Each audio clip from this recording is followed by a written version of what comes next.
এটা কি মাখা বলো তো? এটা কি মাখা? এই দেখো, এই যে। তো বন্ধুরা, আজকে আমরা একটা মাখা খাবো, কিন্তু আমি এখন বলবো না, আমি বলবো শেষে। আগে এই দেখো কি করি, পড়ে গেল, করিস না করিস না। এই দেখো, এইটা মাখা খাবো। এটা কিভাবে মাখা খাবো বলো তো? সেটা দেখতে হলে তোমাদের সম্পূর্ণ ভিডিওটা দেখতে হবে। তো দেখো কি করে এটা মাখা খাই। তো এইটা নেবো, নাহলে আমাদের মাখা কম হয়ে যাবে। তো এই দুটো নিয়ে এখন যাচ্ছি, তো চলো। এই যে যেটা পারলাম সেটা হচ্ছে এখন কিভাবে কেটে কেটে খেতে হবে সেটা তোমাদের দেখাবো। তোমরা অনেকে ভাবছিস যে মা এটা কিভাবে খাওয়া যাবে, কিন্তু এটা কিন্তু খুব সুন্দর লাগে। আমি প্রথমে ভাবতাম কি মা এ কি খাওয়া যায়, কিন্তু যায়, এত শক্ত হয়ে গেছে কাটতে পারতেছি না। তো তোমরা দেখিছো, খুব কাটতে খুব সমস্যা হচ্ছে। হ্যাঁ, এত শক্ত। এই যে এইটুকু খেতে হবে, এই সাদা অংশটুকু। এই যে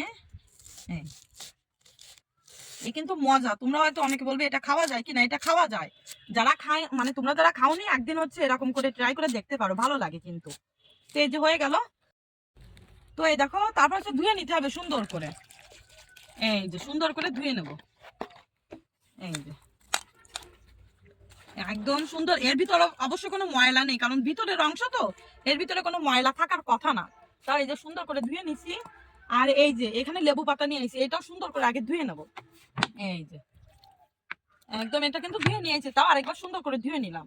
তো ধুয়ে নিয়ে এই যে লেবু পাতা টুকরো টুকরো করে এর ভিতর দিয়ে দেবো। লেবুর পাতার যে কি সুন্দর একটা মানে ঘ্রাণ। আর এইখানে এই যে তেঁতুল দিতেই হবে। এই যে তেঁতুল দিলাম, তেঁতুল দিয়ে এর ভিতর একটু লবণ দেবো পরিমাণ মতো, আর একটু হলুদ দেবো এখানে দিয়ে। তারপর হচ্ছে দিতে হবে হচ্ছে এই যে সরষের তেল দিতে হবে, কিন্তু অন্য কোনো তেল দিলে হবে না, সরিষার তেল দিতে হবে। এই যে তেল দিলাম, তেল দিয়ে আগে এইটা সুন্দর করে এরকম করেই করে নিব। আমার এখনই জিভে জল চলে আসতেছে।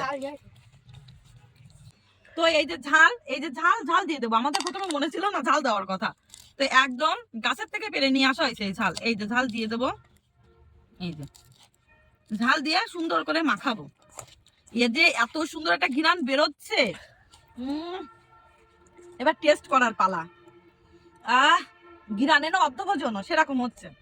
এবার খেয়ে দেখি, দেখি কেমন হয়েছে। এই দেখো, এই কে এইটা এরকম করে ফেলে দেবো, ঠিক আছে? তো এটা কিন্তু খুব ভালো লাগে। এই দেখো, এবারে হচ্ছে আমার আমার বোন খেয়ে তোমাদের দেখাবে, ঠিক আছে? তো গাইস, এই যে আমাদের কিন্তু মাখানো শেষ, তো এখন কিন্তু আমি খেয়ে দেখাবো। খাও। খুবই সুন্দর হয়েছে মাখা। তোমরা যারা যারা খেয়েছো তারা কিন্তু অবশ্যই কমেন্ট করবে। আসলেই মানে শুধু খেতে ইচ্ছা করতেছে।